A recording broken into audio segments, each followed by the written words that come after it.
The cameras were already rolling when Ethan Calloway stepped out of the elevator into his own living room. He had been on a conference call in the car. 40 minutes of damage control, of reassuring voices he knew were already planning their exits. The moment the elevator doors parted, he heard the chaos, the muffled shouting from outside the penthouse windows, the buzz of a helicopter circling low over Midtown Manhattan, the relentless ping of his phone as message after message arrived like a drumbeat counting him out. He stood in the doorway of his own home and felt like a stranger in it. The news ticker scrolling across the muted television on the far wall said it for the world. Calloway Capital under federal investigation. CEO linked to SEC or ITIS fraud.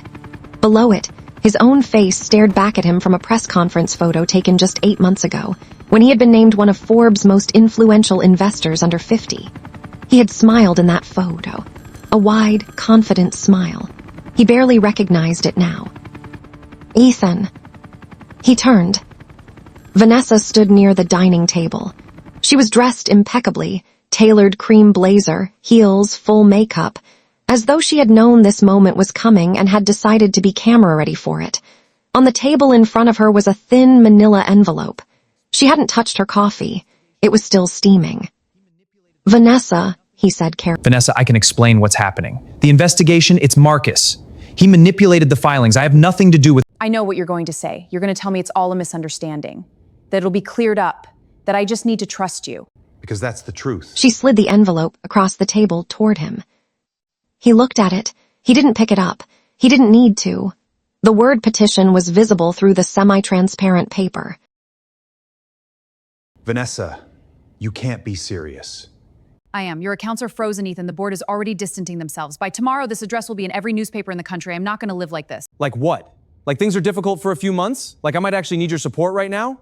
I didn't sign up for difficult. He said nothing. There was nothing left to say to that. She walked past him to the elevator, pressed the button, and waited. She didn't look back. The doors opened and she stepped inside, and the last thing he saw before they closed was the blank, composed expression on her face. Not angry, not sad, simply done. In 1 week, Ethan Calloway lost his company, his reputation, and the woman he thought loved him. The weeks that followed were a masterclass in humiliation. The investors he had made wealthy pulled their names from his files so quickly it was almost athletic. Friends, men he had golfed with, families he had vacationed with in the Amalfi Coast, stopped returning his calls. One of them, a man named Gerald Stokes who had attended Ethan's wedding, sent a text that simply said, "Probably best we keep some distance for now." That was all. After 11 years of friendship, probably best we keep some distance. The penthouse was gone within the month. The Porsche was repossessed on a Tuesday morning while a neighbor watched from the lobby, trying not to stare. Ethan signed what needed to be signed, packed what was left, and took a cab, because the car was gone, to a studio apartment in Brooklyn that cost him $900 a month and smelled faintly of someone else's cooking. He sat on the edge of the narrow bed that first night and looked at the walls. He had tried for weeks to reach Marcus Reed, his business partner of 7 years, the man who had stood as a groomsman at his wedding. Marcus had vanished, phone disconnected, office cleaned out, his assistant claiming she had received a resignation letter by email and hadn't heard from him since. Ethan's lawyers were working on it, but slowly, because slowly was all he could now afford. He started taking jobs, a delivery route 3 mornings a week, bookkeeping for a small restaurant in Park Slope that paid cash. He wore a cap low and kept his head down, and most days nobody recognized him. Occasionally someone would squint at him, head tilted slightly, and he would look away before they could place him. He ate alone, cheap food, rice, tinned soup, eggs. He had learned quickly what things actually cost when you were paying attention. He had never paid attention before. Some nights he found himself watching old interviews of himself on his laptop. A CNBC segment from 4 years ago where he spoke confidently about market trends and the importance of building companies with integrity. He'd look at himself on that screen. The suit, the easy posture, the way the interviewer leaned in like every word mattered, and feel something he couldn't quite name. Not regret, exactly. Something older and quieter. The feeling of watching a life, that had belonged to someone else. Nobody called to check on him. Nobody came by. The phone was silent in a way it had never been in 20 years of his adult life. He was invisible, and invisibility, he was learning, was its own kind of cold. It was the kind of January evening that makes New York feel like a personal punishment. The wind off the river came in sideways, cutting through his coat, and the snow had turned to a gray, wet slush that soaked through his shoes within 3 blocks. He had just finished a delivery route that had taken 40 minutes longer than it should have because 2 of the addresses had been wrong, and he hadn't eaten since morning. He saw the light through the café window from half a block away, warm amber, the kind of glow that promises something on the other side of the cold. A small hand-lettered sign above the door read, Bennett and Bean, Est, 2016. He pushed the door open. The warmth hit him first, then the smell, espresso and cinnamon, and something baking in the back. The place was small and unhurried. A few tables, mismatched chairs, a chalkboard menu on the wall behind the counter. The kind of cafe that felt like it had been built by someone who actually loved coffee rather than someone who had done a demographic survey. There were only 2 other customers. A couple near the window, not talking, each reading something. Ethan found a stool at the counter and sat down, and when the woman behind the espresso machine turned around, she went absolutely still. She was in her early 40s, dark-haired, with the kind of face that smiled easily but wasn't smiling now. She was staring at him with an expression he couldn't read. Not recognition exactly. Something more complicated than that. "What can I get you?" she said, but her voice had changed. "Just coffee," he said. "Black." "Whatever's easiest." She turned to pour it and didn't speak for a moment. When she set the cup down in front of him, she kept her hands on the counter and said, quietly, "You don't remember me, do you?" He looked up. "I'm sorry." "My name is Claire Bennett." She watched his face. "You look exactly the same, honestly, a little tired but the same." He frowned. He searched her face with genuine effort. "I'm sorry, where do we know each other from?" She took a slow breath. 10th Avenue. About 10 years ago, I had a coffee cart, small thing blue and white near the 34th Street entrance to the park. She paused. "You used to stop by every Tuesday morning.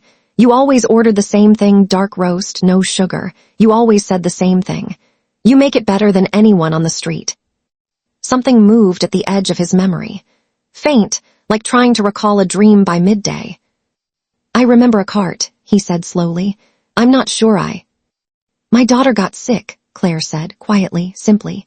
"In October of that year. Lily was 8. She needed emergency surgery, a heart defect they hadn't caught until she collapsed at school. I didn't have insurance. The hospital was asking for a deposit I couldn't come close to touching." She paused, and her jaw tightened slightly. "I was standing outside the hospital at 2 in the morning, and my phone rang. I didn't recognize the number. A man told me the bill had been taken care of, anonymously. And that there was also a business account opened in my name, seed capital for a proper cafe." Ethan stared at her. "That was you," she said.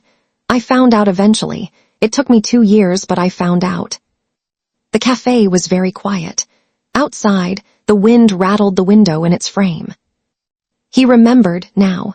Not the details, he had done things like that without keeping records of them, almost deliberately so.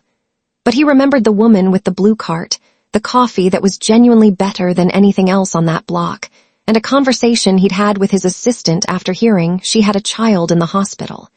He remembered thinking it wasn't a large sum for him, and then not thinking about it again. "I didn't," he started. "You saved her life," Claire said. Her voice was steady, but her eyes weren't. "And I have thought about you almost every single day since then. I thought about what I would say if I ever saw you again." She looked at him with something full and unguarded. "I never thought I'd see you like this." He looked down at his coffee. "Things change," he said. "Sit," she said gently, even though he was already sitting. It was the kind of word you say when you mean something else. "Stay. You're safe here. You don't have to go anywhere." If you're feeling this story, if Ethan's fall hit different, if Claire's words just gave you chills, drop a comment below and let us know. And if you haven't subscribed yet, hit that button right now. This story is only getting started. He came back the next evening, and the one after that. He wasn't entirely sure why. The coffee was good, but that wasn't it. It was something about the way the cafe existed, unhurried, honest, built on actual effort. He would sit at the counter while the last hour of the day wound down, and Claire would clean the machines or review the day's numbers, and they would talk. Carefully at first, then less carefully. On the fourth evening, she slid a napkin across the counter with a rough sketch on it. "Your ordering system," she said. "It's why you're losing Tuesday mornings. People don't want to wait 6 minutes for a drink when they're on their way to work. You need a pre-order option, even just a phone number they can text." He looked at the sketch. It was simple, practical, and correct. "You're losing somewhere between 20 and 30 customers a week on peak mornings," he said. "I noticed the foot traffic pattern. People come to the door, see the line, and leave." She looked at him. "I used to run a company," he said, not proudly, just factually. She almost smiled. "I know who you are, Ethan." A pause. "What I'm saying is I can help. If you want, I have time." He looked at his coffee. "I have a lot of time right now." She studied him for a long moment. He expected hesitation or the careful politeness people used when they were about to decline graciously. Instead, she said, "Be here at 7 tomorrow. I'll show you the books." He was there at 6:55. What he found when he looked at the books was a cafe that was working harder than it needed to for the results it was getting. Claire had good instincts, but no systems. Her supplier costs were high because she'd never negotiated them. Her evening hours ran 2 hours longer than the revenue justified. Her social media presence was sporadic and underselling what was genuinely a beautiful, characterful little place. "Can I take this home?" he asked, holding up the folder. "It's not going to make you feel better about your situation," she said. "No," he agreed, "but it might make you feel better about yours." He worked on it for 3 nights in his apartment, at the narrow table by the window with a lamp on. The way he used to work before there were assistants and conference rooms and people to do the thinking for him. He renegotiated her supplier contracts by phone, presenting the numbers simply and professionally, and got her costs down by 22%. He built her a basic scheduling system. He drafted a social media strategy that was true to what the cafe actually was: warm, neighborhood-built, real, rather than performing something it wasn't. Within 6 weeks, Bennett and Bean's morning revenue had increased by 30%. "How?" said Claire, staring at the Saturday numbers on a Sunday morning. "You were already good," Ethan said. "I just cleared the path." Lily was 15 by then, and she came in on weekends. She was studying for her biology exams and would sit at the corner table with her books spread out, occasionally wandering over to the counter to steal a pastry and argue good-naturedly with her mother about something. She was bright in a way that filled the room, curious, quick, with her mother's directness. The first time she introduced herself to Ethan, she shook his hand formally and said, "My mom says you're the man who helped us when I was little." "Your mom gives me too much credit," he said.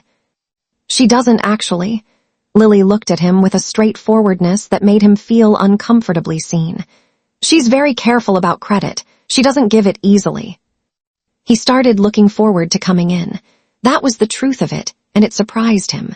Not the work, though the work was satisfying in a way his old work had stopped being years before the collapse.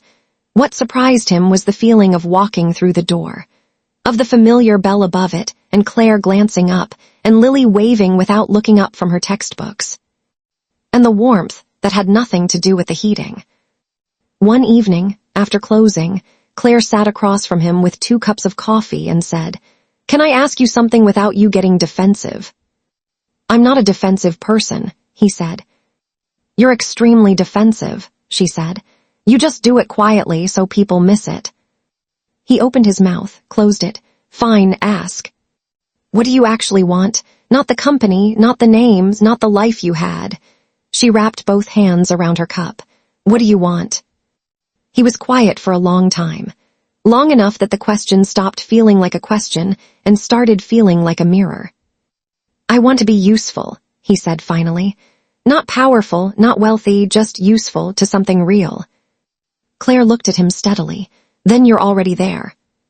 He sat with that. It was not a complicated thing she had said, but it settled in him the way simple, true things do, slowly, all the way down. He was happy, in a way he hadn't been in longer than he wanted to count. The call came on a Wednesday. His lawyer's voice on the other end was different, tighter, faster. Ethan, the SEC has reopened the investigation. New evidence was submitted this week. Financial records that weren't in the original disclosure. Someone sent them from an offshore account connected to Reed. Ethan sat very still. What kind of records? The kind that exonerate you completely and put Marcus Reed in a room with federal prosecutors. A pause. Someone on the inside flipped. We don't know who yet. But Ethan, this is over. The real case is against Marcus. He set the phone down on the counter of the cafe. He was there when the call came, going over the week's ordering numbers, and stared at the wall. Claire came out from the back with a dish towel in her hand. She looked at him. What happened?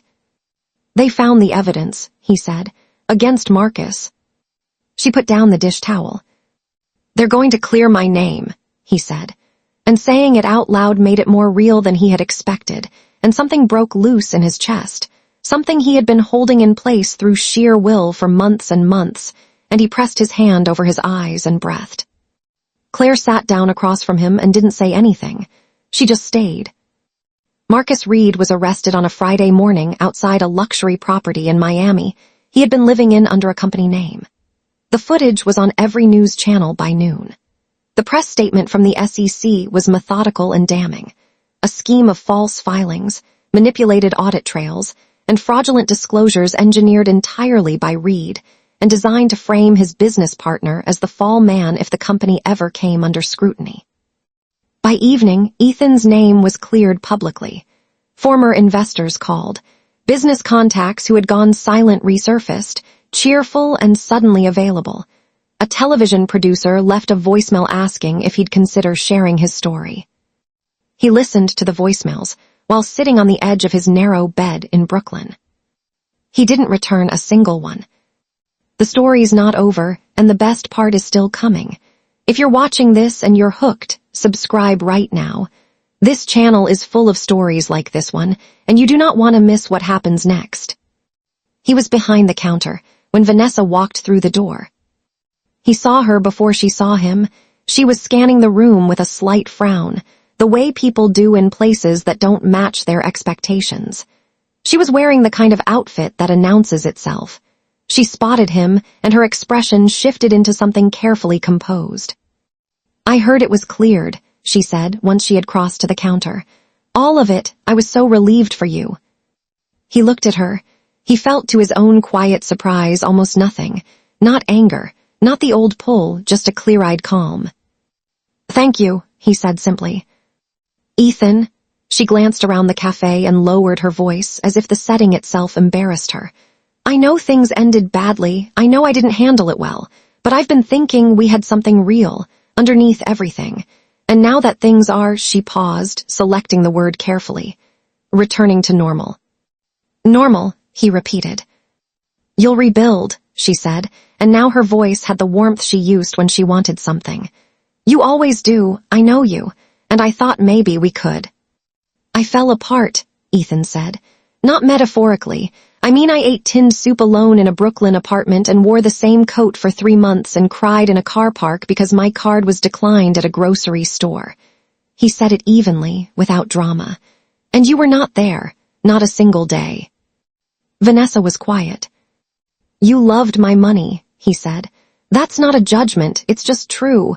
And someone else was here when I had nothing, not because she owed me anything, not because she wanted something, because she's a person who shows up. He shook his head slowly. I'm not angry at you, Vanessa, but I'm not going back. She held his gaze for one more moment, and then she nodded once and left. Claire came out from the kitchen where she had very deliberately been staying. She said nothing, but she looked at him in a way that asked the question anyway. I'm okay, he said. I know, she said. I've been watching you become okay for a while now. She said it without sentimentality, as a simple observation, and somehow that made it more than any other thing she could have said. And she poured him a coffee. The years moved the way good years do, steadily, without fanfare, marked not by events but by the slow accumulation of small, real things. Bennett and Bean expanded, first to a second location in Williamsburg, then to a third in the West Village.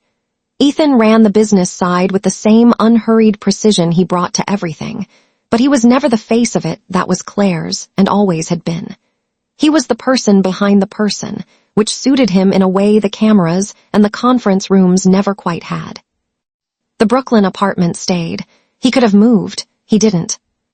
On an afternoon in early June, they drove upstate to watch Lily cross a stage in a robe and cap and receive her medical degree. She had specialized in pediatric cardiology. She had chosen that, specifically. Ethan had not known this until the graduation program was in his hands, and he read it twice. When they called her name and she walked across the stage, she looked out at the audience and found them immediately, her mother and Ethan, sitting 3 rows back. She grinned, wide and unguarded, the way she had since she was 15 and stealing pastries and arguing about biology homework. During her speech, she had been selected to speak on behalf of her cohort. Lily talked about what had made her choose medicine. She talked about being 8 years old and waking up in a hospital room and being told, by a tired but kind doctor, that she was going to be fine. She talked about her mother, who had held her hand through the whole of it, and who had never once let fear show on her face when Lily was watching. And then she said, "There was also a man. I didn't know who he was for a long time. My mother told me when I was old enough to understand it that a stranger had made a phone call and a decision that changed everything. Not for recognition, not because he was asked, because it was the right thing to do, and because he had the means to do it, and because he believed that was what means were for." She looked directly at Ethan now, across the rows of seats, and said, "I became a doctor because someone showed me, before I was old enough to understand it, what it looks like when a person uses their life well. Thank you, Ethan." The sound of the audience applause reached him from a distance. He was aware of Claire's hand finding his. He was aware that his face was wet. He pressed his fingers over his eyes, the way he had in the café on the day his name was cleared. The same gesture, the same loosening of something held too long.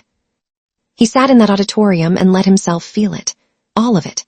The fall, and the cold winter months, and the tinned soup and the empty phone and the cab rides, and the hours with the ledger books at the narrow table by the window. The moment a door opened and warmth came through it. The sound of a bell above a cafe door and a girl arguing about biology homework at a corner table. The small, unhurried, entirely real years that had followed. He let himself feel all of it, and it didn't hurt. It was the opposite of hurt. It was what it felt like to recognize your own life. Later that evening, after the ceremony, after the dinner where Lily laughed too loudly and ordered the wrong wine and didn't care, they drove back to the original cafe. The first one. Bennett and Bean, Brooklyn, where the sign above the door was slightly faded now, and the tables still didn't match, and the coffee was, if anything, even better than it had been on a winter night a decade ago when a man came in out of the cold, and a woman recognized him. They stood outside on the pavement in the last of the summer light. "I keep thinking about how I almost didn't come in that night," Ethan said. "But you did," Claire said.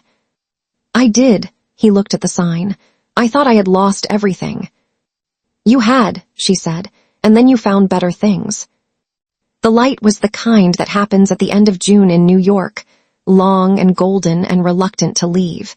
And it lay across the pavement and across the front of the cafe and across both of them, warm and unhurried, like it too had nowhere it needed to be. Like even the light had decided this particular moment deserved to last a little longer than most. He had walked away from the penthouse and the Porsche and the portfolio and the woman who had dressed up to leave him. He had walked away from the version of himself who needed all of those things to know he was worth something. He had walked away from the idea that a man's value lived in his accounts, his address, his name on a building. He had walked eventually through a door. He had found on the other side of it everything that was actually real. A café that smelled like cinnamon and effort. A girl who had grown into a doctor because someone had once picked up a phone and done the right thing without fanfare. A woman who had looked at a broken man and seen, somehow, the person underneath the wreckage, and had stayed. And standing on that Brooklyn pavement in the late summer light, with the smell of coffee drifting out through the open window and Lily's voice on the phone, inside recounting the same story about the wrong wine for the third time. Ethan Calloway felt, completely and without qualification, that he was exactly where he was supposed to be. If this story moved you, if it reminded you that real love doesn't leave when things get hard, please subscribe, hit the like button, and drop a comment telling us which part hit you the hardest. Your support helps us tell more stories like this one. Thank you for watching till the very end. It means everything.